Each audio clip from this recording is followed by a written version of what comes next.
परमात्म्याची स्तुती गायली.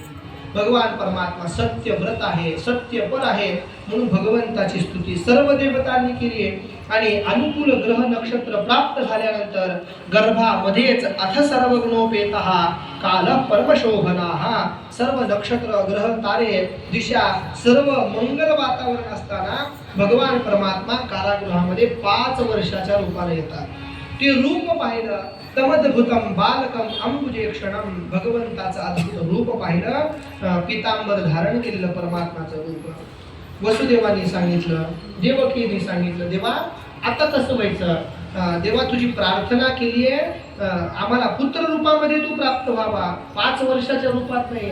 आता जग आम्हाला काय म्हणेल की आम्हाला लेकरू झालं ते थेट 5 वर्षाचं झालं, तेव्हा असं कसं होईल. भगवान परमात्माने सांगितलं, ऐका, सर्व देवतांनी स्तुती केली. वसुदेव म्हणतात, विदितोसी भवान साक्षात पुरुष प्रकृते पराहा, देवा मी तुम्हाला ओळखलं. आणि मग भगवान परमात्माला सगळ्यांनी प्रार्थना केली. देवाने सांगितलं, मी काय सांगतो ते ऐका, इथून मला उचलायचंय, तिकडे घेऊन जायचंय. सगळी योजना परमात्मानं सांगितली.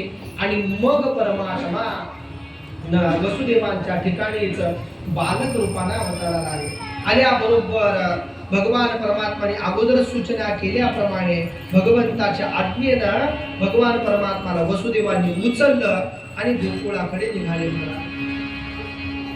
भगवान परमात्मा निघाले नंदाच्या घराला, मज ने गोकुळाला.